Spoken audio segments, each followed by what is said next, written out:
62세 박정희. 남편을 하늘로 보낸 지 석 달이 지난 가을이었습니다. 장례식장의 국화향이 아직 코끝에 맴돌던 그 시절, 정희는 텅 빈 아파트에 혼자 남겨졌습니다. 30년을 함께 산 사람이 사라진 집은 무섭도록 조용했습니다. 시계 소리마저 귀에 거슬렸습니다. 저녁이면 혼자 밥을 차려 먹다가 숟가락을 내려놓고 그냥 울어버리는 날이 많았습니다. 그때 아들 민준이 찾아왔습니다. 35 중견 기업 대리직원. 옆에는 결혼한 지 3년 된 며느리 수진이 함께였습니다. 수진은 정희의 손을 꼭 잡으며 눈물을 글썽였습니다. 어머니 이렇게 혼자 계시면 안 돼요. 저희랑 같이 사세요. 목소리는 떨렸고 눈빛은 진심으로 가득했습니다. 정희는 손사래를 쳤지만 마음 한편으론 안도했습니다. 혼자 사는 게 두려웠으니까요. 며느리 수진은 달랐습니다. 시어머니를 대하는 태도가 남달랐습니다. 정희가 이사온 첫날부터 수진은 정희의 짐을 정리하며 어머니 이건 여기 두는 게 좋겠어요. 어머니 방은 제일 햇볕 잘 드는 쪽으로 들였어요. 라며 세심하게 배려했습니다. 정희는 감동했습니다. 요즘 며느리들은 시어머니 모시기 싫어한다는데 이 집은 달랐습니다. 수진은 매일 아침 정희의 방문을 두드렸습니다. 어머니 주무셨어요? 아침 드세요. 식탁에는 따뜻한 미역국과 반찬이 차려져 있었습니다. 정희가 설거지를 하려고 하면 수진은 황급히 말렸습니다. 어머니 편히 쉬세요. 제가 할게요. 정희는 처음엔 미안했지만 며칠 지나자 이게 당연한 것처럼 느껴졌습니다. 아, 내가 대접받고 있구나. 정희의 생일이 다가왔습니다. 남편이 살아있을 때도 생일은 그냥 지나가는 날이었습니다. 미역국 한 그릇이면 끝이었습니다. 그런데 수진은 달랐습니다. 생일 일주일 전부터 어머니 뭐 드시고 싶으세요? 제가 준비할게요 라며 물었습니다. 정희는 괜찮다고 손살에 쳤지만 수진은 포기하지 않았습니다. 생일 당일 정희가 거실로 나오자 식탁 위에 케이크가 놓여 있었습니다. 생일 축하 노래가 흘러나왔고 민준과 수진이 박수를 쳤습니다. 어머니 생신 축하드려요. 수진의 목소리는 밝고 경쾌했습니다. 정희는 촛불을 끄며 눈물을 훔쳤습니다. 60이 넘어서 이렇게 생일을 챙겨봤다니. 가슴 한편이 뜨거워졌습니다. 병원 갈 일이 있으면 수진이 따라 나섰습니다. 어머니 혼자 가시면 불편하실 거예요. 제가 모시고 갈게요. 정희는 사양했지만 수진은 이미 외투를 챙겨 입고 있었습니다. 병원 대기실에서 수진은 정희 옆에 앉아 어머니 손을 꼭 잡았습니다. 괜찮으실 거예요. 진료실에 들어갈 때도 수진은 함께 들어가 의사 선생님 말을 꼼꼼히 메모했습니다. 정희는 조금씩 마음을 열었습니다. 수진에게 옛날 이야기를 들려주기 시작했습니다. 민준이 어렸을 때 이야기, 남편과의 추억, 시집살이 하던 시절 고생담. 수진은 눈을 반짝이며 들었습니다. 어머니 정말 대단하세요. 저 같았으면 못 견뎠을 거예요. 정희는 그 말에 위로받았습니다. 내 인생이 인정받는 기분이었습니다. 저녁 시간이 가장 행복했습니다. 네 식구가 식탁에 둘러앉아 밥을 먹었습니다. 민준과 수진은 정희에게 반찬을 권했습니다. 어머니 이거 맛있어요. 많이 드세요. 정희는 웃으며 받아 먹었습니다.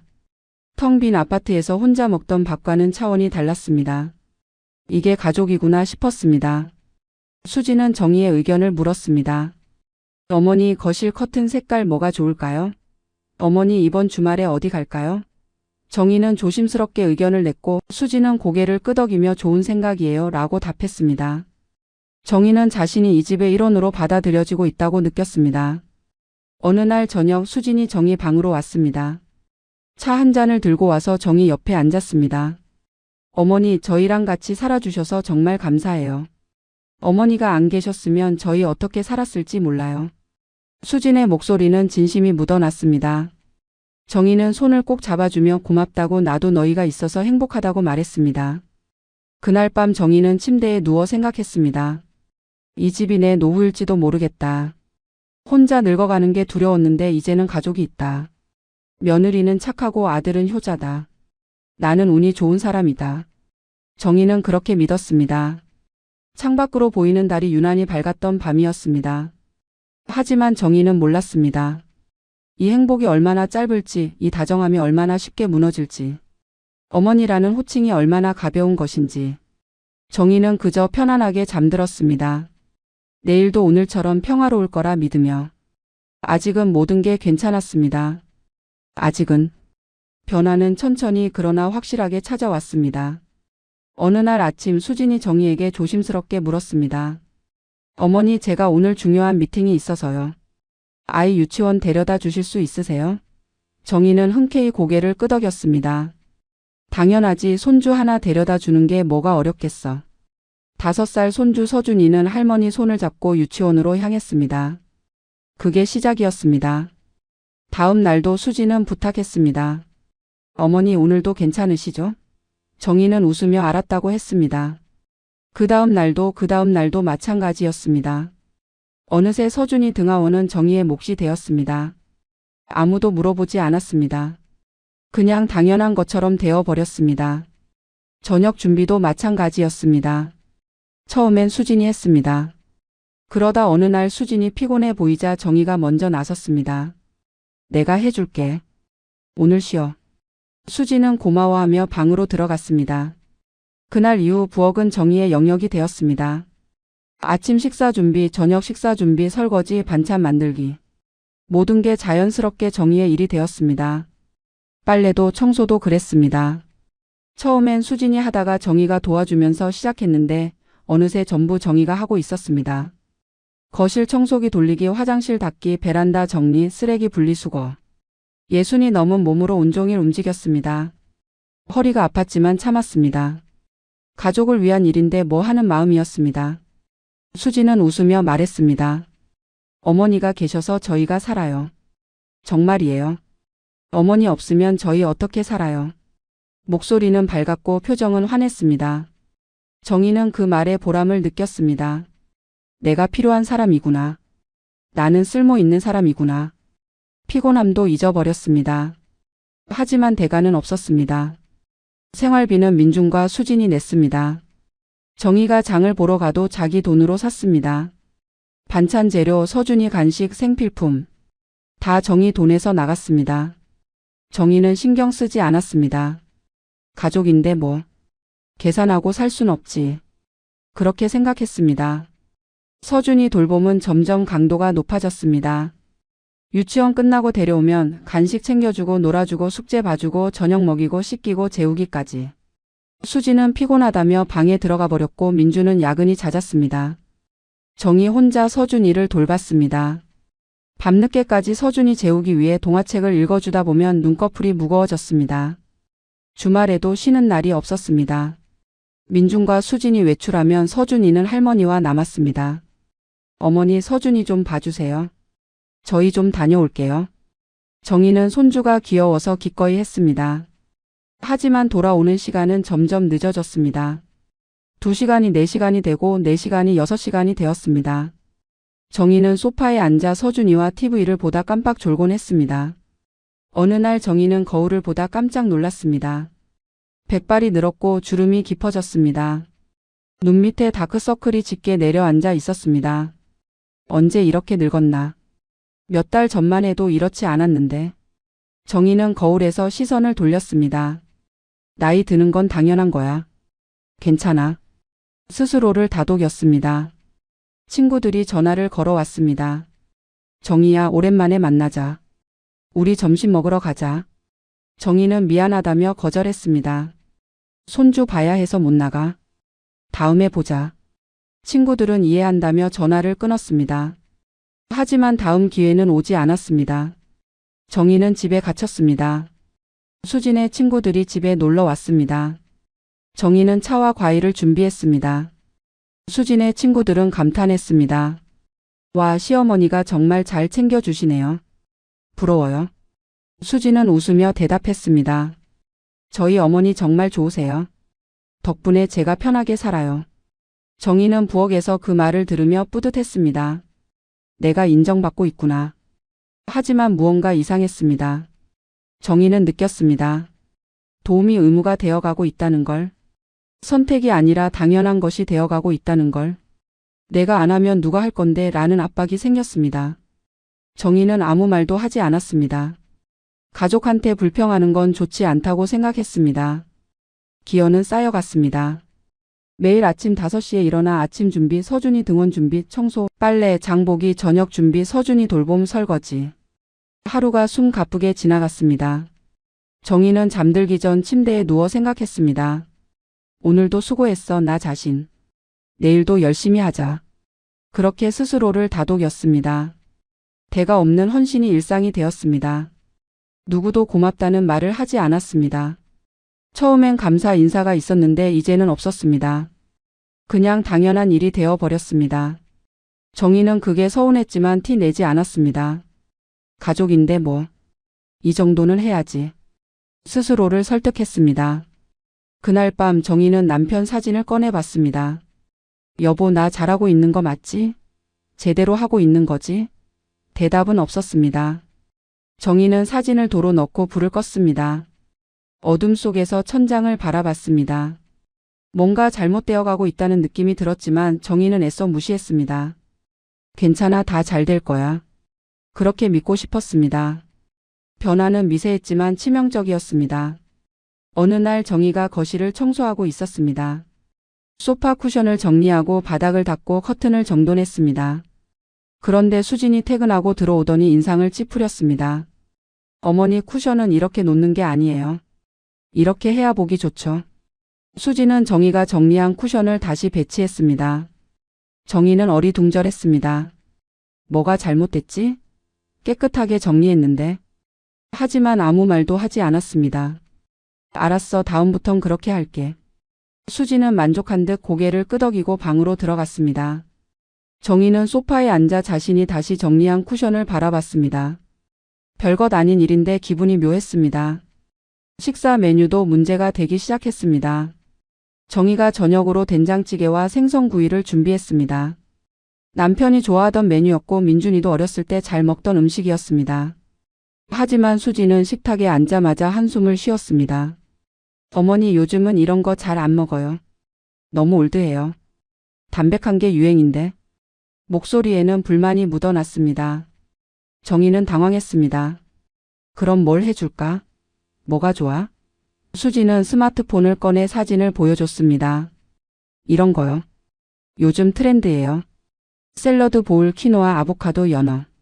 정희는 한 번도 만들어 본 적 없는 음식들이었습니다. 정희는 고개를 끄덕였습니다.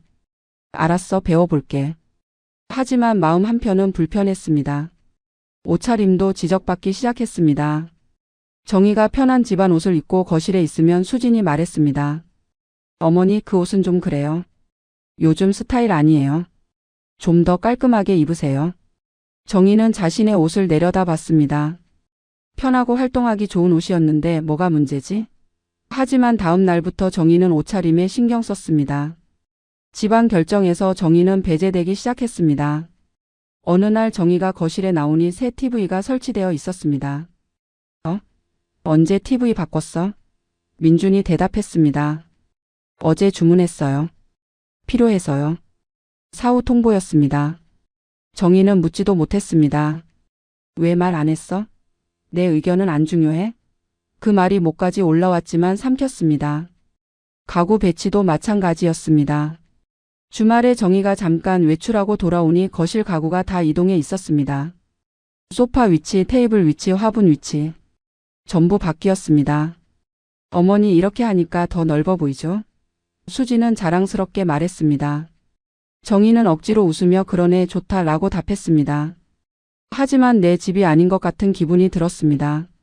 서준이 교육 방침도 정희와는 상관없는 일이 되었습니다. 수진과 민준이 서준이를 영어 유치원에 보내기로 결정했습니다. 정희는 그 이야기를 우연히 들었습니다. 서준이 유치원 바꾸는 거야? 민준이 무심하게 대답했습니다. 네, 이미 등록했어요. 정희는 놀랐습니다. 손주 일인데 나한테는 한마디도 안 하고? 정희가 의견을 내며 묵살당했습니다. 어느 날 저녁 정희가 조심스럽게 말했습니다. 서준이가 요즘 피곤해 보이던데 학원 좀 줄이는 게 어때? 수지는 고개도 돌리지 않고 대답했습니다. 요즘 애들은 다 이렇게 해요. 어머니는 요즘 교육 트렌드를 모르세요. 정희는 입을 다물었습니다. 내가 뭘 모르는 사람 취급당하고 있구나. 음식도 트집 잡혔습니다. 정희가 정성껏 만든 김치찌개를 수진이 한 숟가락 떠먹더니 말했습니다. 어머니 이거 너무 짜요. 요즘은 싱겁게 먹어야 건강에 좋아요. 정희는 대답도 못했습니다. 평생 이렇게 해왔는데 갑자기 짜다고 하니 당황스러웠습니다. 다음 날부터 정희는 간을 약하게 했습니다. 하지만 이번엔 민준이 불평했습니다. 엄마 이거 너무 싱거운데요? 정희는 점점 조심스러워졌습니다. 뭘 해도 지적받을까봐, 뭘 말해도 무시당할까봐 두려웠습니다. 의견을 내는 횟수가 줄었습니다. 그냥 시키는 대로 원하는 대로 했습니다. 내가 참으면 되지 뭐. 괜히 트집 잡히기 싫으니까.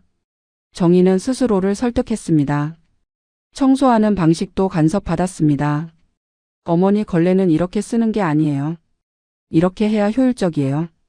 수지는 정희에게 청소 방법을 가르쳤습니다. 60이 넘도록 집안일 해온 정희에게 30살 며느리가 청소를 가르쳤습니다. 정희는 황당했지만 고개를 끄덕였습니다. 알았어, 그렇게 할게. 빨래도 마찬가지였습니다. 어머니 이 옷은 이렇게 개면 안 돼요. 구김이 가요. 정희는 평생 빨래를 해왔지만 이제는 자신의 방식이 틀렸다고 들었습니다. 정희는 숨을 삼키며 참았습니다. 그래, 시대가 변했으니 나도 배워야지. 하지만 속은 편치 않았습니다. 어느 날 밤 정희는 혼자 욕실에 앉아 울었습니다. 소리 내지 않고 조용히 눈물만 흘렸습니다. 왜 이렇게 됐을까? 처음엔 어머니라고 불렀는데, 처음엔 존중해줬는데, 지금은 뭐든 지적받고 뭐든 무시당한다. 정희는 거울 속 자신을 봤습니다. 초라해 보였습니다.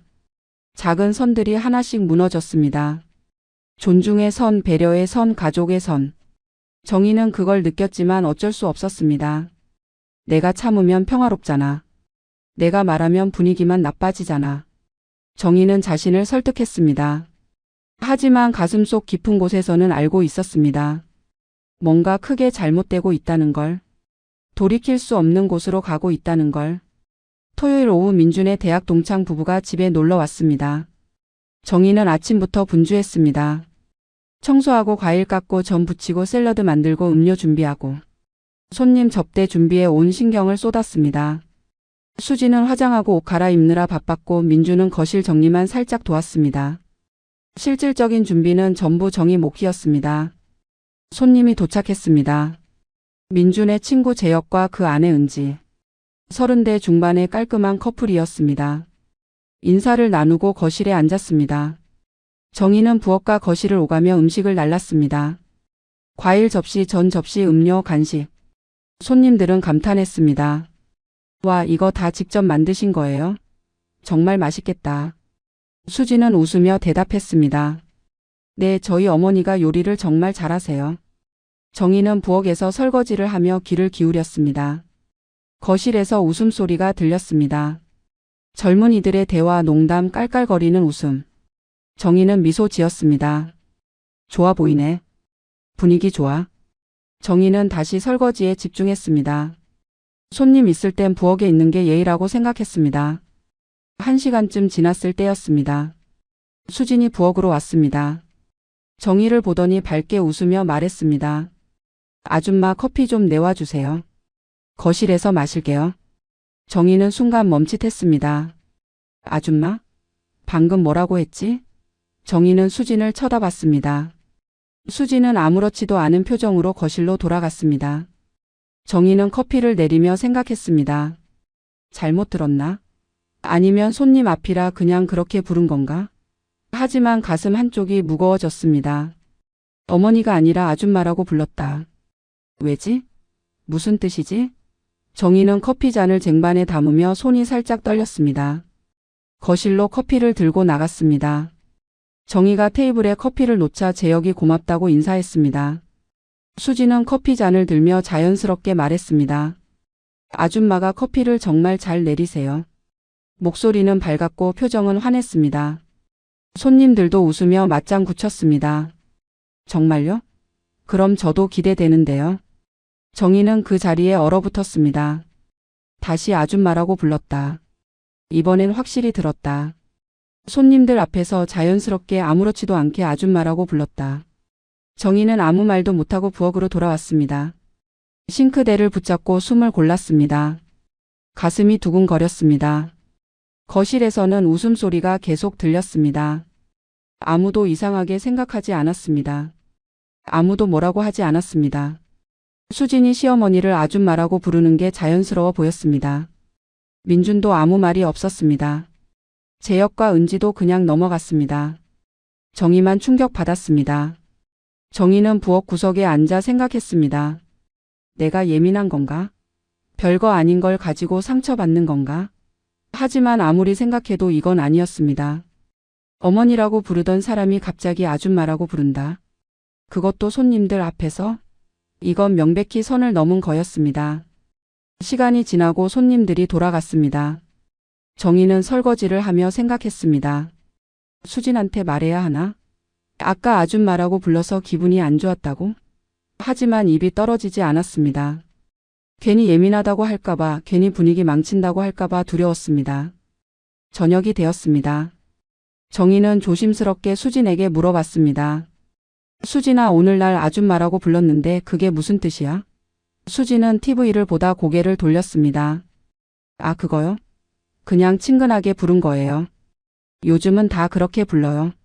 어색하지 않게요? 목소리는 가벼웠고 표정은 무심했습니다. 정희는 말문이 막혔습니다. 친근하게? 요즘 스타일? 이게 무슨 소리야? 정희는 더 말하려다 멈췄습니다. 수진의 표정에서 미안함이나 반성이 전혀 보이지 않았습니다. 오히려 정희가 예민하게 구는 것처럼 느껴졌습니다. 정희는 그냥 고개를 끄덕이고 방으로 들어갔습니다. 방 안에서 정희는 침대에 주저앉았습니다. 손이 떨렸습니다. 친근하게? 그게 친근한 거야? 시어머니를 아줌마라고 부르는 게? 정희는 이해할 수 없었습니다. 하지만 동시에 깨달았습니다. 관계가 변했다는 걸.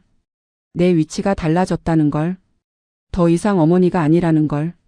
그날 밤 정희는 잠을 이룰 수 없었습니다. 천장을 바라보며 계속 생각했습니다.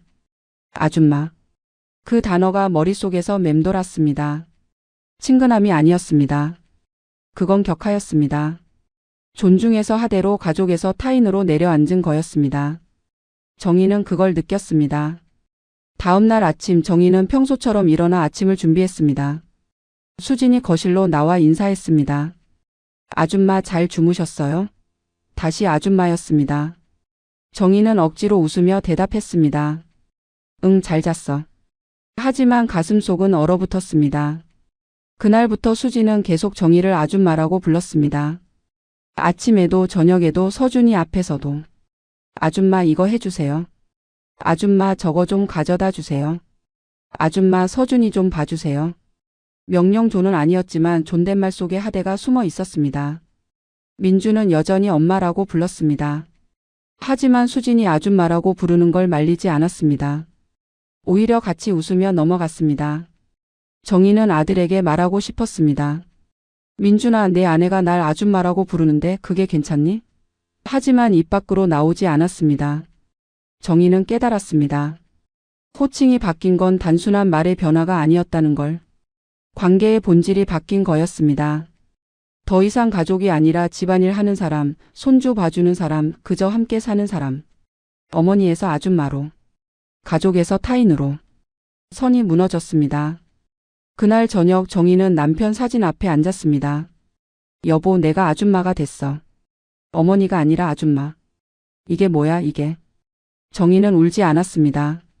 화도 내지 않았습니다. 그냥 멍하니 앉아 있었습니다. 감정이 얼어붙은 것 같았습니다. 호칭은 단어가 아니었습니다. 관계의 온도였습니다. 존중의 척도였습니다. 위치의 표시였습니다. 어머니는 따뜻했습니다. 아줌마는 차갑습니다. 정희는 그 온도 차이를 온몸으로 느꼈습니다. 그날 정희 안에서 무언가 단단하게 굳어지기 시작했습니다. 아직 형태를 알 수 없었지만 분명 변화가 시작되었습니다. 한 달이 지났습니다. 아줌마라는 호칭은 완전히 자리 잡았습니다. 수지는 이제 어머니라는 단어를 입 밖에 내지 않았습니다. 아침부터 저녁까지 집 안에서든 밖에서든 정희는 아줌마였습니다. 아줌마 아침 됐어요. 아줌마 서준이 데려다 주세요. 아줌마 저녁 뭐 해줄 거예요? 모든 문장이 아줌마로 시작했습니다. 더 충격적인 건 서준이었습니다. 5살 손주가 어느 날부터 정희를 할머니가 아니라 아줌마라고 부르기 시작했습니다. 처음엔 정희가 정정해줬습니다. 서준아, 아줌마가 아니라 할머니야. 하지만 서준이는 고개를 갸웃거리며 물었습니다. 엄마가 아줌마라고 하는데요. 정희는 대답할 말을 잃었습니다. 수지는 옆에서 웃으며 말했습니다. 할머니보다 아줌마가 더 젊어 보이잖아요. 좋은 거예요. 목소리는 밝았지만 정희는 알았습니다. 이건 젊어 보이게 하려는 배려가 아니라 거리두기였습니다. 할머니는 가족이지만 아줌마는 남입니다. 수지는 의도적으로 정희를 가족 밖으로 밀어내고 있었습니다. 집 안 분위기가 달라졌습니다. 정희가 거실에 있으면 수진과 민주는 대놓고 자기들끼리 이야기했습니다. 정희가 듣는지 신경 쓰지 않았습니다. 휴가 계획, 집 리모델링, 서준이 교육, 재정 계획. 모든 가족 이야기에서 정희는 배제되었습니다. 마치 투명 인간처럼 취급받았습니다. 식사 시간도 변했습니다. 예전엔 4식구가 함께 식탁에 앉았습니다. 하지만 이제 민준, 수진, 서준이만 먼저 앉아 먹었습니다. 정희는 부엌에서 음식을 나르고 설거지하고 그들이 다 먹고 나서야 혼자 밥을 먹었습니다. 남은 반찬, 식은 밥. 정희는 혼자 조용히 숟가락을 들었습니다. 의견을 내면 무시당했습니다. 어느 날 정희가 말했습니다. 서준이 요즘 피곤해 보이는데 학원 스케줄 좀 조정하는 게 어때? 수지는 스마트폰을 보다 고개도 들지 않고 대답했습니다. 아줌마는 요즘 교육 시스템 모르시잖아요. 그냥 쉬세요. 정희는 입을 다물었습니다. 손주 걱정도 할 수 없는 사람이 되어버렸습니다. 청소하다 실수하면 바로 지적받았습니다. 아줌마, 여기 먼지 남았어요. 제대로 안 닦으셨네. 요리하면 간섭 받았습니다. 아줌마, 이거 너무 기름져요. 요즘은 건강식이 트렌드예요. 빨래하면 잔소리 들었습니다. 아줌마, 이 옷 이렇게 개면 구김 가요. 정희가 하는 모든 일이 문제였습니다. 반면 정희의 노동은 당연하게 여겨졌습니다. 아침 5시에 일어나 아침 준비. 서준이 등원 준비. 청소, 빨래, 장보기. 서준이 하원 후 돌봄. 저녁 준비, 설거지. 하루 15시간이 넘게 일했습니다. 하지만 고맙다는 말은 없었습니다. 아줌마가 하는 일이니까 당연한 거였습니다. 정희의 개인 시간은 사라졌습니다. 친구 만나려고 하면 수진이 말했습니다. 아줌마, 오늘 서준이 봐주셔야 하는데요. 제가 중요한 약속 있어요. 정희는 약속을 취소했습니다. 병원 가려고 하면 민준이 말했습니다. 엄마, 오늘 집에 계셔야 되는데. 택배 받아야 해요. 정희는 병원을 미뤘습니다. 휴식도 없었습니다. 주말에도 정희는 일했습니다. 민준과 수진이 늦잠 자는 동안 정희는 아침을 준비하고 서준이를 돌보고 청소했습니다. 두 사람이 외출하면 서준이는 정희와 남았습니다. 돌아오는 시간은 항상 예상보다 늦었습니다. 정희는 소파에 앉아 서준이와 TV를 보다 잠들곤 했습니다. 몸이 아팠습니다. 허리가 끊어질 것처럼 아팠고 무릎이 시큰거렸습니다. 밤에 잠들기 전 파스를 붙이고 진통제를 먹었습니다. 하지만 아무에게도 말하지 않았습니다. 말해봤자 걱정해 주지 않을 게 뻔했습니다. 오히려 일 못한다고 눈치 줄까봐 두려웠습니다. 어느 날 정희는 거울을 봤습니다. 백발이 늘었고 주름이 깊어졌고 눈빛이 흐려졌습니다. 몇 달 전만 해도 이렇지 않았는데. 정희는 거울 속 자신이 낯설었습니다. 이게 나야? 이렇게 늙고 지친 사람이? 정희는 거울에서 시선을 돌렸습니다. 수진의 친구들이 또 놀러 왔습니다. 정희는 차와 과일을 준비했습니다. 거실에서 수진의 목소리가 들렸습니다. 저희 아줌마가 요리 잘하시거든요. 덕분에 편하게 살아요. 친구들이 부러워하는 소리가 들렸습니다. 정희는 부엌에서 그 소리를 들으며 씁쓸하게 웃었습니다. 편하게 사는 건 너희지 나는 아니야. 민준에게 기대를 걸어봤습니다. 어느 날 정희가 조심스럽게 물었습니다. 민준아, 내 아내가 날 계속 아줌마라고 부르는데 그거 좀 이상하지 않니? 민준은 스마트폰을 보다 대수롭지 않게 대답했습니다. 엄마, 요즘은 다 그래요. 너무 신경 쓰지 마세요. 정희는 더 이상 말하지 않았습니다. 아들도 며느리 편이었습니다. 정희는 깨달았습니다. 어머니는 완전히 사라졌다는 걸. 이제 아줌마만 남았다는 걸. 가족이 아니라 집안일 하는 사람, 손주 돌보는 사람, 그저 함께 사는 노인. 존중은 사라지고 관리만 남았습니다. 정의는 가구처럼 취급받았습니다. 필요할 때만 쓰고 필요 없으면 무시하는. 그날 밤 정의는 잠들기 전 생각했습니다. 내가 왜 여기 있지? 내가 왜 이렇게 살아야 하지? 대답은 없었습니다. 정의는 눈을 감았습니다. 어둠 속에서 정의는 느꼈습니다. 뭔가 결정적인 순간이 다가오고 있다는 걸. 더 이상 참을 수 없는 순간이. 그 순간이 언제 올지는 몰랐지만 분명 다가오고 있었습니다. 화요일 오후였습니다. 정의는 부엌에서 저녁 준비를 하고 있었습니다. 감자를 깎고 당근을 썰고 고기를 재우고. 손은 바빴지만 머리는 멍했습니다. 매일 반복되는 일상에 생각할 여유도 없었습니다. 그저 기계처럼 움직일 뿐이었습니다. 수진의 친구 은지가 집에 놀러 왔습니다. 두 사람은 거실 소파에 앉아 차를 마시며 이야기를 나눴습니다. 정의는 부엌에서 일하며 그들의 대화를 듣지 않으려 했습니다. 남의 이야기 엿듣는 건 예의가 아니니까. 하지만 거실과 부엌은 벽이 없었고 소리는 자연스럽게 들렸습니다. 처음엔 평범한 이야기였습니다. 육아 이야기, 남편 이야기, 쇼핑 이야기. 정의는 신경 쓰지 않고 요리에 집중했습니다. 그런데 은지가 물었습니다. 너 시어머니랑 같이 사는 거 힘들지 않아? 목소리는 호기심 가득했습니다. 수진이 웃으며 대답했습니다. 처음엔 좀 그랬는데 이젠 괜찮아. 익숙해지니까. 정의는 손을 멈췄습니다. 처음엔 좀 그랬다고? 무슨 뜻이지? 정의는 귀를 기울였습니다. 은지가 또 물었습니다. 근데 계속 같이 살 거야? 평생? 수진의 대답에 정의는 얼어붙었습니다. 아니, 아줌마가 나중에 따로 나가면 이 집은 우리가 쓰면 되지. 목소리는 가벼웠습니다. 마치 날씨 이야기하듯 자연스러웠습니다. 은지가 놀란 듯 물었습니다. 그럼 시어머니는 어떻게 되는데? 요양원? 수진이 웃으며 말했습니다. 글쎄, 그건 나중 일이고. 어차피 이 집 명의는 우리 앞으로 할 거니까. 아줌마 몫은 적당히 챙겨주면 되지. 정의는 손에 들고 있던 칼을 싱크대에 내려놓았습니다. 손이 떨렸습니다. 온몸이 차가워졌습니다. 은지가 걱정스럽게 말했습니다. 그래도 시어머니인데 그렇게 하는 게 맞아? 수지는 한숨 쉬며 대답했습니다. 언니, 요즘은 그래. 시어머니라고 무조건 모시고 사는 시대 아니야. 우리 인생도 있고 우리 애 키워야 하고. 솔직히 아줌마 없으면 더 편할 것 같아. 정의는 부엌 구석에 기대 섰습니다. 다리에 힘이 풀렸습니다. 머리가 하얘졌습니다. 아줌마 없으면 더 편하다고? 나중에 따로 나가면 된다고? 집은 너희가 쓴다고? 정의는 입술을 깨물었습니다. 피가 날 것 같았습니다. 은지가 조심스럽게 물었습니다. 근데 이 집 시어머니 돈도 들어간 거 아니야? 수지는 무심하게 대답했습니다. 일부는 들어갔겠지. 근데 명예 우리 앞으로 하면 끝이야. 법적으로 문제없게 처리할 거야. 정의는 주먹을 꽉 쥐었습니다. 손톱이 손바닥에 박혔습니다.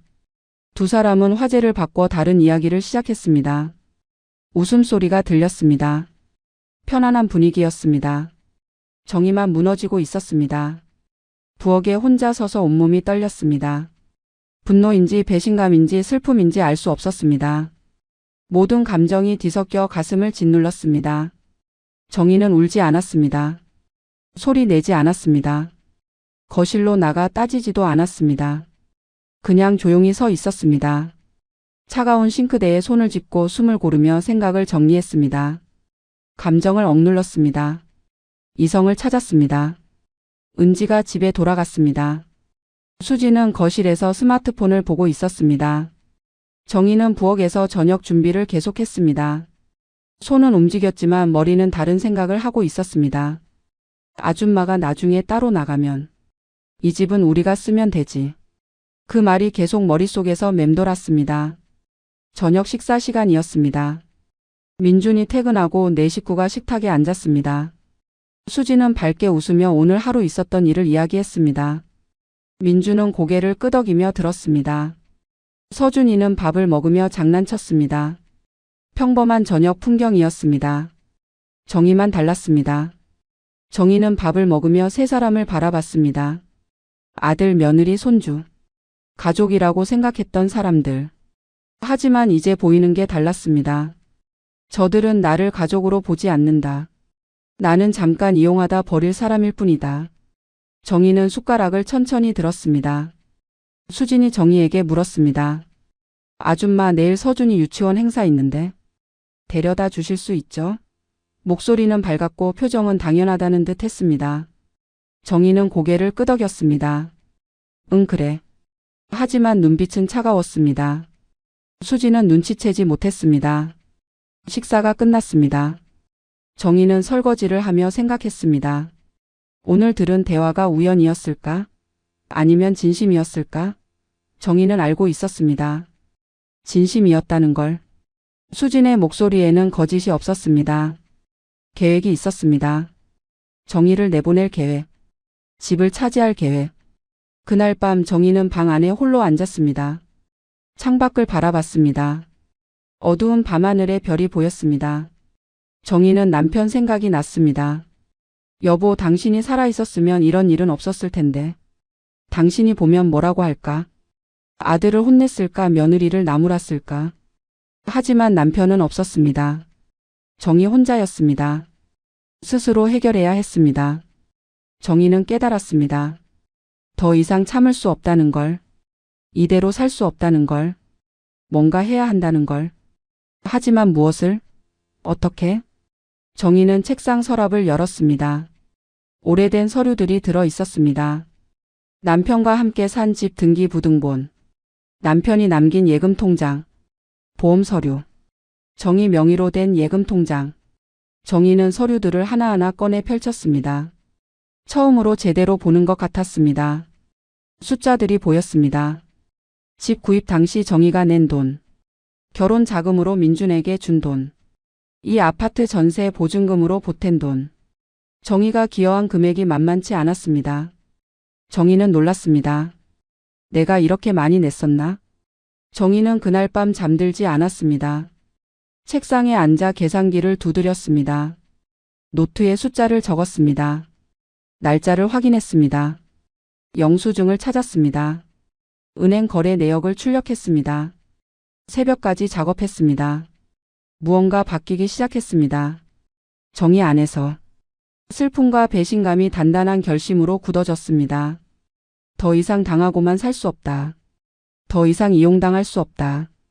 정의는 펜을 꽉 쥐었습니다. 이제 내 차례다. 내가 움직일 차례다. 새벽 5시 정의는 노트를 덮었습니다. 정리가 끝났습니다. 정의가 기여한 금액, 제공한 노동의 가치, 받아야 할 모. 전부 계산되었습니다. 노트를 서랍에 넣고 침대에 누웠습니다. 눈을 감았지만 잠은 오지 않았습니다. 머릿속이 명확해졌습니다. 계획이 세워졌습니다. 단계별로 차근차근. 정의는 더 이상 감정적이지 않았습니다. 냉정했습니다. 계산적이었습니다. 정의는 미소 지었습니다. 쓸쓸하고 차가운 미소였습니다. 그 순간 정의는 결정했습니다. 울지 않기로. 따지지 않기로. 화내지 않기로. 대신 행동하기로. 조용히 확실하게. 정의는 오늘 들은 대화를 잊지 않을 것입니다. 아줌마가 나중에 따로 나가면 이 집은 우리가 쓰면 되지. 그 말을 절대 잊지 않을 것입니다. 정의는 잠들었습니다.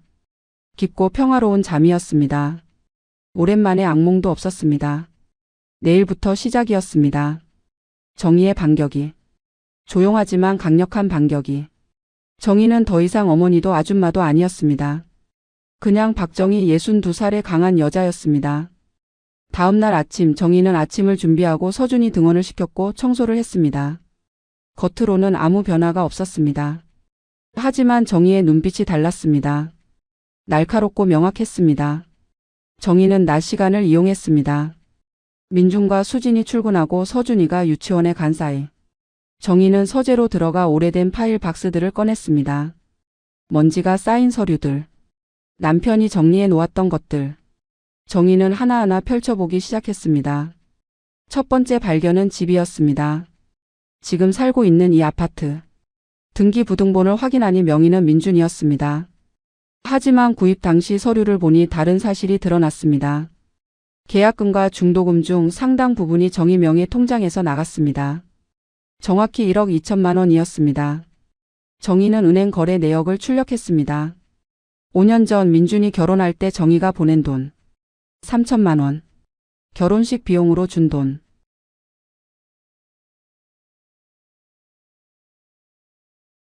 남편의 유산도 정리했습니다. 사망 후 보험금이 나왔습니다. 2억 원. 명의는 정희였습니다. 하지만 그중 5천만 원을 민준에게 줬습니다. 아들 사업 자금이 필요하다고 해서. 정희는 그때를 기억했습니다. 민준이 무릎 꿇고 빌었습니다. 엄마 제발 도와주세요. 정희는 가슴이 아팠지만 숫자를 적었습니다. 예금 통장도 확인했습니다. 정희 명의 통장에 남은 돈 1억 3천만 원. 남편이 평생 모은 돈이었습니다. 정희가 아껴 쓰며 지킨 돈이었습니다. 민준도 수진도 모르는 돈이었습니다. 정희는 통장을 가만히 바라봤습니다.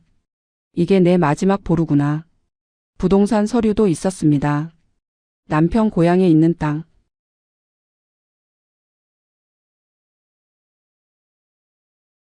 적지 않은 금액이었습니다. 정희는 노동의 가치도 계산했습니다. 지난 1년 동안 정희가 한 일들. 아침 준비, 청소, 빨래, 장보기, 저녁 준비, 서준이 돌봄, 설거지. 하루 평균 15시간.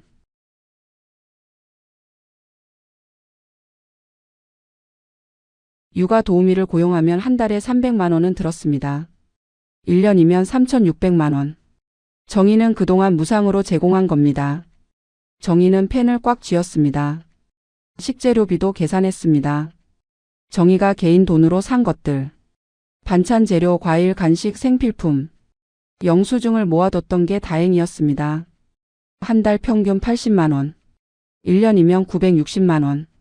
거의 1,000만 원을 정희가 부담한 겁니다. 정희는 이를 악물었습니다. 모든 숫자를 합산했습니다. 집 구입 기여금 1억 2천만 원. 결혼 지원금 1억 원. 남편 유산 중 전달한 돈 5천만 원. 1년간 노동 가치 5천만 원. 육아 도우미 비용 3,600만 원. 식재료비 1,000만 원. 총합 4억 1,600만 원. 정희는 숫자를 보며 전율했습니다. 이 돈을 정희는 아무 데가 없이 제공했습니다. 가족이니까. 아들이니까. 손주니까.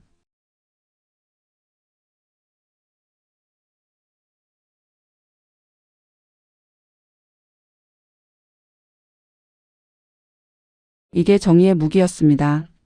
친구 명숙에게 전화했습니다. 명숙은 정희의 오랜 친구였습니다. 명숙아, 나 변호사 좀 소개해 줄 수 있어? 가족법 전문 변호사. 명숙은 놀라며 물었습니다.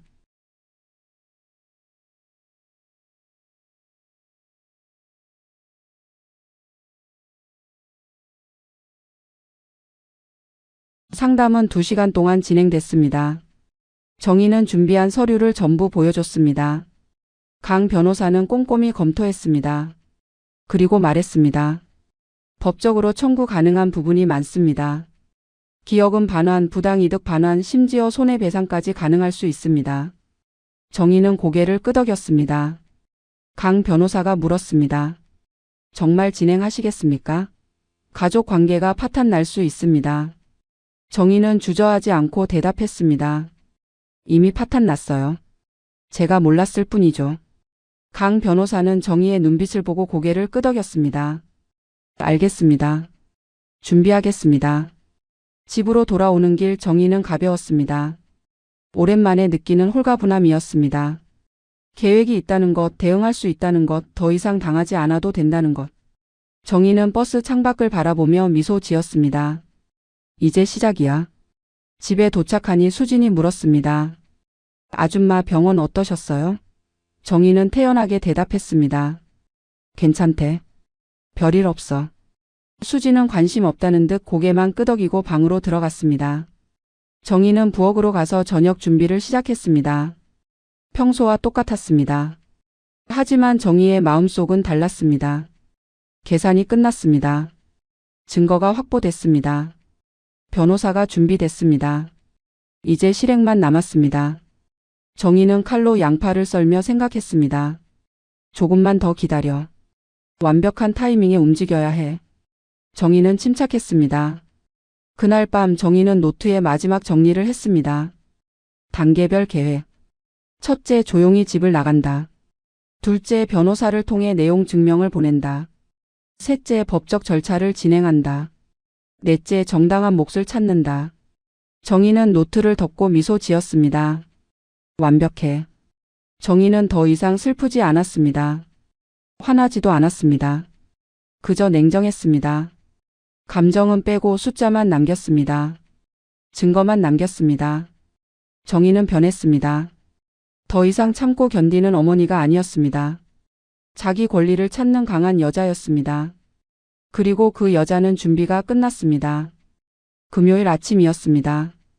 평범한 날처럼 시작되었습니다. 정희는 새벽 5시에 일어나 아침을 준비했습니다. 밥을 짓고 국을 끓이고 반찬을 차렸습니다. 민준과 수지는 식탁에 앉아 밥을 먹었습니다. 서준이는 졸린 눈으로 우유를 마셨습니다. 아무도 눈치채지 못했습니다. 정희가 오늘 집을 나갈 거라는 걸. 정희가 모든 준비를 끝냈다는 걸. 정희의 가방이 이미 꾸려져 있다는 걸. 정희의 중요한 서류가 전부 챙겨졌다는 걸. 정희의 통장과 카드가 준비되어 있다는 걸. 아무도 몰랐습니다. 정희는 철저히 비밀로 했습니다. 아침 식사가 끝나고 민준과 수진이 출근했습니다. 정희는 서준이를 유치원에 데려다 줬습니다. 평소처럼 손을 잡고 평소처럼 걸었습니다. 유치원 앞에서 서준이가 손을 흔들며 들어갔습니다. 안녕 아줌마. 정희는 웃으며 손을 흔들었습니다. 안녕 서준아. 이게 마지막 인사였습니다. 집으로 돌아온 정희는 움직이기 시작했습니다. 방에서 미리 준비한 캐리어를 꺼냈습니다. 옷가지, 세면도구, 약, 중요한 물건들이 담겨 있었습니다. 많지 않았습니다. 필요한 것만 챙겼습니다. 정희는 평생 모은 물건들을 뒤로하고 떠날 준비를 했습니다. 책상 서랍에서 편지 한 통을 꺼냈습니다. 며칠 전 미리 써둔 편지였습니다. 민준에게 보내는 편지. 내용은 짧았습니다. 민준아, 엄마는 잠시 혼자 있고 싶어서 나간다. 걱정하지 마. 연락할게. 엄마가. 더 이상의 설명은 없었습니다. 정희는 편지를 식탁 위에 놓았습니다. 마지막으로 집 안을 둘러봤습니다. 거실, 부엌방. 1년 동안 살았던 공간. 행복했던 순간도 있었고 고통스러웠던 순간도 있었던 곳. 정희는 감정이 올라오는 걸 느꼈지만 억눌렀습니다. 감상에 젖을 시간이 없었습니다. 정희는 현관문을 열었습니다. 캐리어를 끌고 나섰습니다. 엘리베이터를 탔습니다. 1층으로 내려갔습니다. 아파트 단지를 나섰습니다. 택시를 잡았습니다. 기사님께 주소를 말했습니다. 미리 알아둔 고시원 주소였습니다. 저렴하고 깨끗하고 혼자 살기 적당한 곳이었습니다. 택시가 출발했습니다. 정희는 차창 밖을 바라봤습니다. 아파트가 점점 멀어졌습니다. 정희는 돌아보지 않았습니다. 미련도 없었습니다. 그저 앞만 봤습니다. 새로운 시작을 향해. 정희 혼자만의 시간을 향해. 아무도 간섭하지 않는 삶을 향해. 정희는 깊게 숨을 들이마셨습니다. 고시원에 도착했습니다. 작은 방이었습니다. 침대와 책상, 옷장이 전부였습니다. 하지만 정희에게는 충분했습니다. 여기는 정희만의 공간이었습니다. 아줌마라고 불리지 않는 곳. 간섭받지 않는 곳. 눈치 보지 않는 곳. 정희는 캐리어를 풀며 미소 지었습니다. 오후 2시 정희는 강 변호사에게 전화했습니다. 변호사님, 집 나왔습니다. 이제 진행해 주세요. 강 변호사는 알겠다고 답했습니다. 월요일에 내용 증명이 발송될 예정이었습니다. 정희는 전화를 끊고 창밖을 바라봤습니다. 이제 그들이 알게 될 거였습니다. 오후 6시 민준에게서 전화가 왔습니다. 정희는 받지 않았습니다. 다시 전화가 왔습니다. 또 받지 않았습니다. 문자가 왔습니다. 엄마 어디 가신 거예요? 편지 봤어요. 연락 주세요. 정희는 문자를 읽고 답장하지 않았습니다. 아직 때가 아니었습니다. 밤이 되었습니다. 민준에게서 15통의 부재중 전화가 쌓였습니다. 수진에게서도 전화가 왔습니다. 정희는 전부 무시했습니다. 대신 간단한 문자 하나만 보냈습니다. 나 괜찮아. 걱정 마. 혼자 있고 싶어. 그게 전부였습니다. 민준과 수진은 당황했습니다. 정희가 없으니 집안이 돌아가지 않았습니다. 아침 준비를 누가 하지? 서준이 유치원 누가 데려다 주지? 저녁은 누가 준비하지? 청소는? 빨래는? 갑자기 모든 게 문제가 되었습니다. 정희가 얼마나 많은 일을 했는지 그제야 알았습니다. 주말이 되었습니다. 민준은 정희를 찾으려 했지만 어디 있는지 몰랐습니다. 정희는 위치를 숨겼습니다. 수지는 짜증을 냈습니다. 시어머니가 왜 이러는 거예요? 무슨 일 있어요? 민준은 모르겠다며 고개를 저었습니다. 두 사람은 불안해했습니다. 생활이 무너지기 시작했습니다. 토요일 아침 집에 아침 준비가 안 되어 있었습니다. 민준이 급하게 빵을 사왔습니다. 서준이는 할머니가 없다며 울었습니다. 수지는 서준이를 달래느라 정신 없었습니다. 청소도 빨래도 아무것도 되어 있지 않았습니다. 일요일은 더 심했습니다. 냉장고가 비어갔습니다. 장을 봐야 했지만 수지는 귀찮아했습니다. 민준이 억지로 마트에 갔지만 뭘 사야 할지 몰랐습니다. 집에 돌아와 라면을 끓였습니다. 서준이는 할머니가 해준 밥이 먹고 싶다며 투정했습니다. 두 사람은 점점 불편해졌습니다. 정희가 없으니 모든 게 불편했습니다.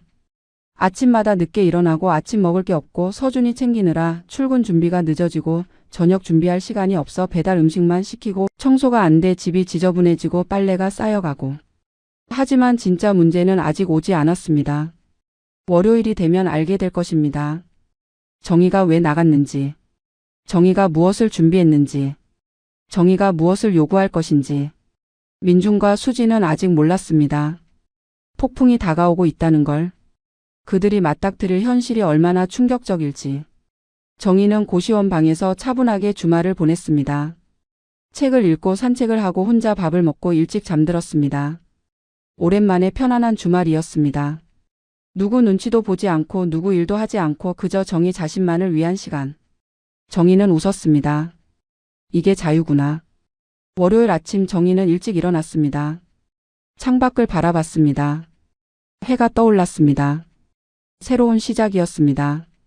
정희는 강 변호사에게 문자를 보냈습니다. 오늘 발송하시면 됩니다. 강 변호사가 답장했습니다. 알겠습니다. 오전 중으로 발송하겠습니다. 오전 10시 내용 증명이 발송되었습니다. 등기 우편으로. 민준의 직장 주소와 집 주소 두 곳으로. 수진의 직장 주소로도. 정희는 확실하게 했습니다. 피할 수 없게. 무시할 수 없게. 정희는 고시원 방에 앉아 조용히 기다렸습니다. 곧 전화가 올 것입니다. 오후 3시 민준에게서 전화가 왔습니다. 정희는 받지 않았습니다. 다시 전화가 왔습니다. 또 받지 않았습니다. 문자가 왔습니다. 엄마, 이게 무슨 일이에요? 변호사한테 편지 받았어요. 무슨 소리예요? 정희는 문자를 읽고 미소 지었습니다. 드디어 시작됐구나. 저녁이 되었습니다.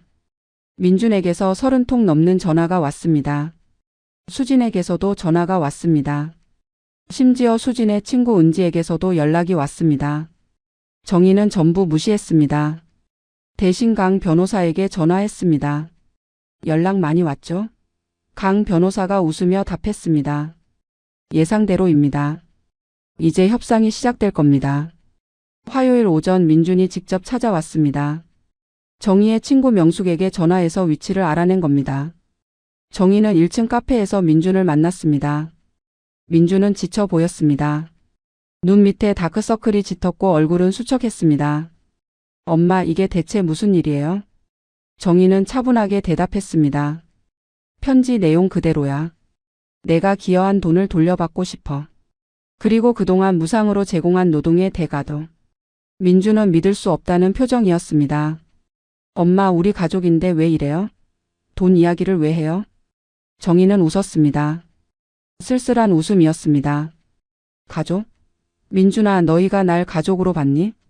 아줌마라고 부르면서 나중에 내보낼 계획 세우면서 민주는 당황했습니다. 그게 무슨 말이에요? 정희는 말했습니다. 나 다 들었어. 수진이가 친구한테 한 말. 아줌마가 나중에 나가면 집은 우리가 쓴다고. 민주는 얼굴이 하얘졌습니다. 그건 그냥. 말을 잇지 못했습니다. 정희는 차갑게 말했습니다.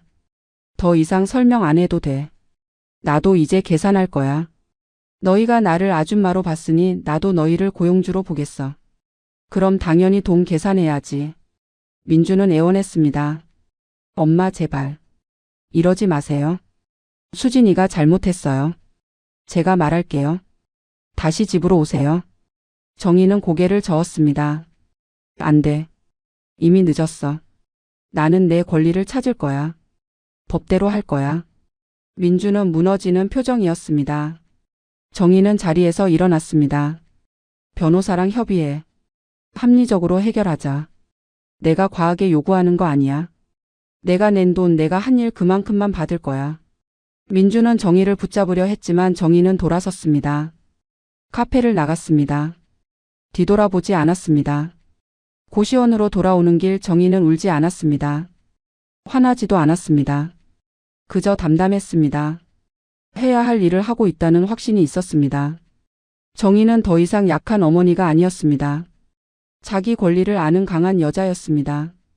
며칠이 지났습니다. 협상이 시작되었습니다. 민준과 수지는 처음엔 거부했습니다. 과하다고 비상식적이라고 주장했습니다. 하지만 강 변호사는 증거를 제시했습니다. 은행 거래 내역 계약서 영수증. 반박할 수 없는 증거들이었습니다. 협상은 난항을 겪었습니다. 민준과 수지는 금액을 깎으려 했습니다. 하지만 정희는 단호했습니다. 한 푼도 깎을 수 없어. 이건 내 정당한 권리야. 강 변호사도 정희를 지지했습니다. 법적으로 충분히 청구 가능한 금액입니다. 한 달이 지났습니다. 결국 민준과 수지는 항복했습니다. 돈이 없었습니다. 정희가 요구한 금액을 한 번에 지급할 수 없었습니다. 집을 담보로 대출을 받아야 했습니다. 아니면 집을 팔아야 했습니다. 두 사람은 절망했습니다. 정희는 협상에서 양보했습니다. 한 번에 다 받지 않겠다고 했습니다. 대신 매달 일정 금액을 받기로 했습니다. 그리고 집 지분 일부를 정희 명의로 이전하기로 했습니다. 법적으로 확실하게. 민준과 수지는 받아들일 수밖에 없었습니다. 계약서가 작성되었습니다. 공증을 받았습니다. 법적 효력이 있는 문서였습니다. 정희는 계약서를 받아들고 깊은 숨을 쉬었습니다. 끝났다. 드디어 끝났다. 정희는 웃었습니다. 후련한 웃음이었습니다. 하지만 정희는 집으로 돌아가지 않았습니다. 그곳은 더 이상 정희의 집이 아니었습니다. 정희는 자기만의 집을 찾기로 했습니다. 조용하고 편안하고 누구 눈치도 보지 않는 곳. 정희는 부동산을 알아보기 시작했습니다. 새로운 시작을 위해. 내용 증명을 받은 날 민준과 수진의 세계는 무너졌습니다. 내용은 충격적이었습니다. 청구인 박정희는 피청구인 김민준에게 다음을 요구한다. 첫째, 아파트 구입 시 기여금 1억 2천만 원의 반환. 둘째, 결혼 지원금 1억 원의 반환. 셋째, 1년간 무상 제공한 가사 노동의 대가 5천만 원. 넷째, 1년간 무상 제공한 육아 노동의 대가 3,600만 원. 총 3억 8,600만 원. 민주는 의자에 주저앉았습니다. 3억 8,600만 원? 이게 무슨 소리야? 엄마가 미쳤나? 하지만 내용 증명에는 증거가 첨부되어 있었습니다. 은행 거래 내역 사본, 계약서 사본, 영수증 사본. 모든 게 명확했습니다. 같은 시각 수진도 내용 증명을 받았습니다. 피청구인 이수진은 청구인 박정희를 시어머니가 아닌 가사 도우미로 취급하였으며 정당한 대가를 지급하지 않았다. 또한 청구인을 모욕하고 인격을 침해하였다. 이에 대한 배상을 요구한다. 수진은 화가 났습니다. 이게 뭐야? 시어머니가 며느리를 고소해? 말도 안 돼. 하지만 내용 증명은 법적 효력이 있었습니다. 무시할 수 없었습니다. 수진은 급하게 민준에게 전화했습니다. 여보, 이거 봤어? 뭐 어떻게 하면 돼? 민준도 당황하긴 마찬가지였습니다. 저녁에 집에서 만난 두 사람은 패닉 상태였습니다. 3억 8,600만 원? 우리한테 그런 돈 어디 있어? 민주는 머리를 쥐어뜯었습니다. 수지는 울먹였습니다. 내가 뭘 잘못했다고 이래? 나 억울해. 하지만 증거는 명확했습니다. 두 사람은 할 말이 없었습니다. 민주는 변호사를 찾아갔습니다. 변호사는 고개를 저었습니다. 이거 피하기 힘들 것 같은데요. 증거가 너무 확실합니다. 특히 금전 거래 내역은 부정할 수 없어요. 가사 노동 대가도 법적으로 청구 가능한 부분이고요. 민주는 절망했습니다. 수지는 친구들에게 하소연했습니다.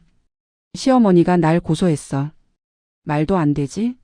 하지만 친구들의 반응은 차갑했습니다.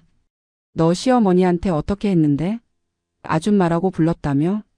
그건 좀 심한 거 아니야? 수지는 변명했지만 친구들은 고개를 저었습니다. 내가 먼저 선 넘었어. 일주일 후 두 번째 통지가 왔습니다. 협상 요청이었습니다. 강 변호사는 민준에게 제안했습니다. 합의하시죠. 재판 가면 더 불리해질 수 있어요. 언론에 알려지면 이미지도 나빠지고요. 민주는 고민했습니다. 하지만 선택의 여지가 없었습니다. 협상 테이블에 앉을 수밖에 없었습니다. 첫 협상은 참담했습니다. 강 변호사는 증거를 하나하나 제시했습니다. 이건 박정희 씨가 낸 돈입니다. 이건 제공한 노동의 가치입니다. 이건 시장 가격으로 환산한 금액입니다. 민준의 변호사는 반박하려 했지만 막혔습니다. 증거가 너무 확실했습니다. 수지는 화를 냈습니다. 가족끼리 너무하는 거 아니에요? 돈 계산하고 살아요? 강 변호사는 차갑게 대답했습니다. 의뢰인을 가족으로 대우하지 않은 건 기아들입니다. 아줌마라고 부르면서 가족이라고 주장하시면 안 되죠. 수지는 할 말을 잃었습니다.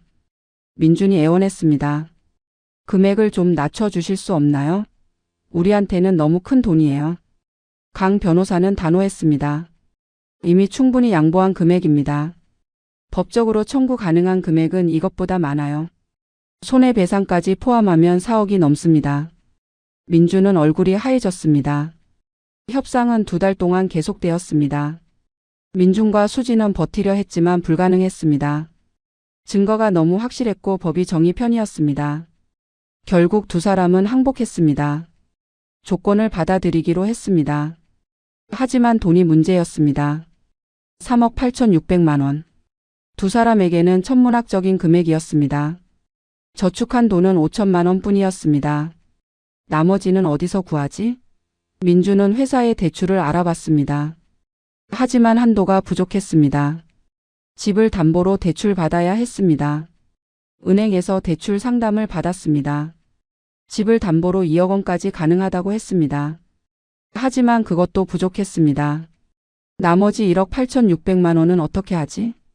결국 부모님께 손을 벌렸습니다. 민준의 아버지는 화를 냈습니다. 내가 어머니를 어떻게 대했길래 이 지경이 됐냐? 하지만 결국 5천만 원을 빌려줬습니다. 수진의 부모님도 3천만 원을 보탰습니다. 그래도 부족했습니다. 민주는 회사 동료들에게 돈을 빌렸습니다. 친구들에게도 손을 벌렸습니다. 쪽팔렸지만 어쩔 수 없었습니다. 여기저기서 끌어모아 겨우 3억을 만들었습니다. 나머지 8,600만 원은 분할 지급하기로 합의했습니다. 강 변호사는 제안했습니다. 집 지분 20%를 박정희 씨 명의로 이전하세요. 그럼 나머지 금액을 줄여드리겠습니다. 민준과 수지는 고민했습니다. 하지만 다른 방법이 없었습니다. 받아들일 수밖에 없었습니다. 계약서가 작성되었습니다. 민준과 수지는 3억 원을 즉시 지급한다. 나머지 8,600만 원은 매월 100만 원씩 분할 지급한다. 집 지분 20%는 박정희 명의로 이전한다. 이를 위반 시 법적 조치를 취한다. 모든 조건이 명시되었습니다. 서명하는 순간 민주는 울었습니다. 이게 내 엄마야? 하지만 자업자득이었습니다. 먼저 선을 넘은 건 자신들이었습니다. 정의를 아줌마로 만든 건 자신들이었습니다. 민주는 펜을 들고 서명했습니다. 수진도 서명했습니다. 손이 떨렸습니다. 억울했습니다. 하지만 후회도 들었습니다. 내가 너무했나? 시어머니를 너무 함부로 대했나? 수지는 눈물을 닦으며 서명했습니다. 이제 끝이었습니다. 계약은 완료되었습니다. 3억 원이 정희 계좌로 입금되었습니다.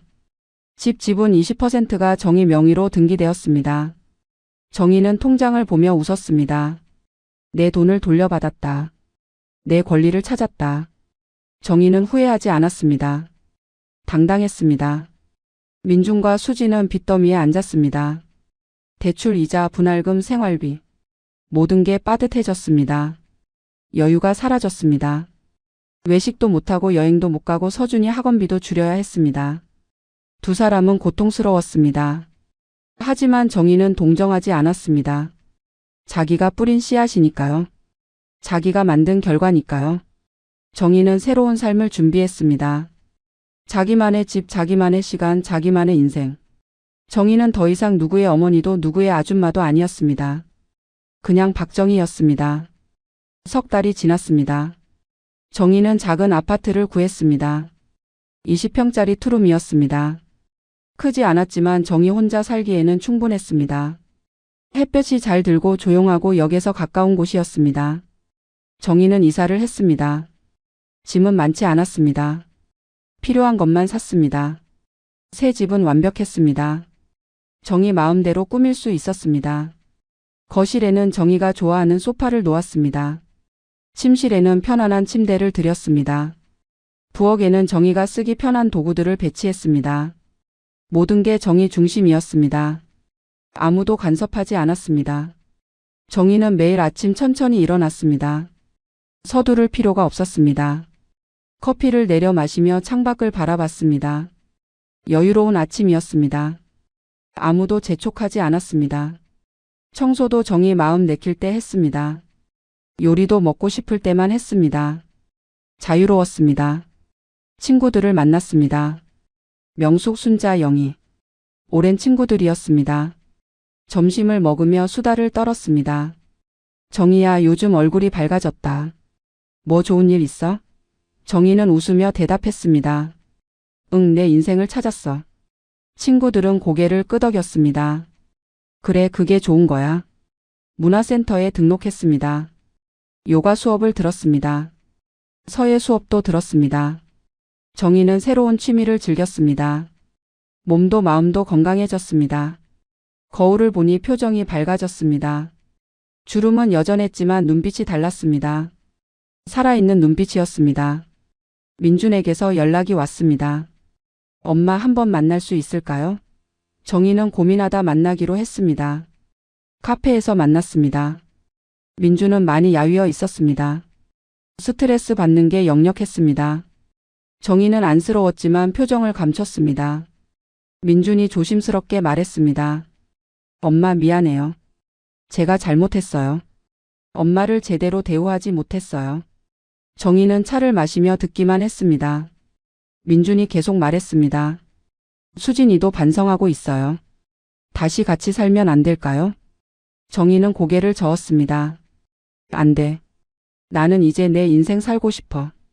혼자 사는 게 편해. 민준은 실망한 표정이었습니다. 하지만 정희는 단호했습니다. 너희는 너희 인생 살고 나는 내 인생 살자. 그게 서로한테 좋은 거야. 민준이 물었습니다. 그럼 서준이는요? 할머니가 보고 싶어 해요. 정희는 잠시 생각했습니다. 서준이는 정희의 손주였습니다. 미워할 수 없었습니다. 알았어. 가끔 만날게. 하지만 내 집에는 안 가. 밖에서 만나자. 민준은 고개를 끄덕였습니다. 한 달에 한 번 정희는 서준이를 만났습니다. 놀이터에서 만나거나 키즈 카페에서 만났습니다. 서준이는 할머니를 보고 좋아했습니다. 할머니. 서준이는 이제 정희를 할머니라고 불렀습니다. 아줌마가 아니었습니다. 정희는 서준이를 안아주며 웃었습니다. 수진도 함께 나왔습니다. 처음엔 어색했습니다.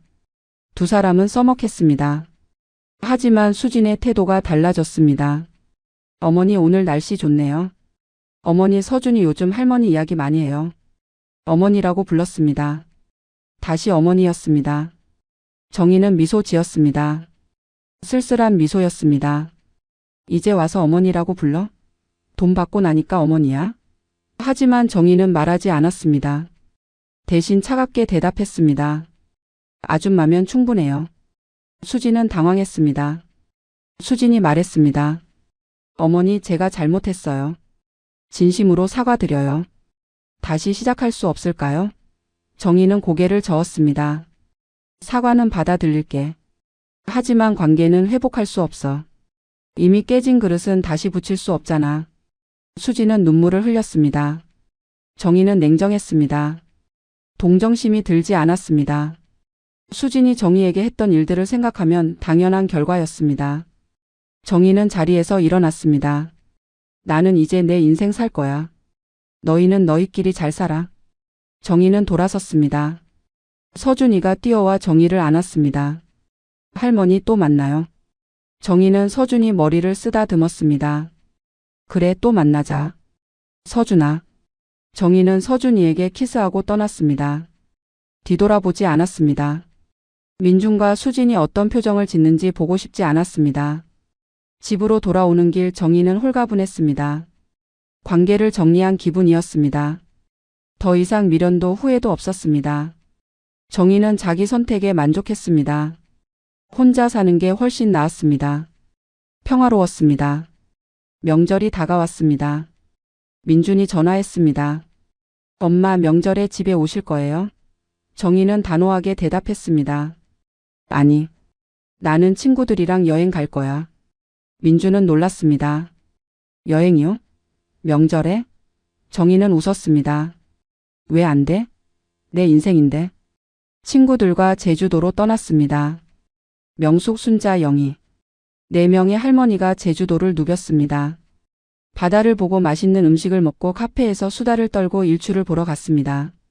정희는 웃었습니다. 진심으로 행복했습니다. 이게 내가 원하던 삶이야. 이 이야기는 정희만의 것이 아닙니다. 수많은 시어머니들의 이야기입니다. 존중받지 못하고 이용당하고 결국 버려지는 노인들의 이야기입니다. 하지만 동시에 희망의 이야기이기도 합니다. 언제든 자기 인생을 되찾을 수 있다는 것, 권리를 주장할 수 있다는 것. 정희는 증명했습니다. 나이가 많아도 힘이 없어 보여도 약해 보여도 자기 권리를 찾을 수 있다는 것을. 법이 있고 증거가 있고 용기가 있으면 가능하다는 것을. 정희는 포기하지 않았습니다. 참기만 하지 않았습니다. 행동했습니다. 그 결과 정희는 자유를 얻었습니다. 행복을 되찾았습니다. 자기 인생의 주인이 되었습니다. 더 이상 누구의 어머니도 누구의 아줌마도 아닌 그냥 박정희로 살아가고 있습니다. 당당하게, 떳떳하게, 행복하게.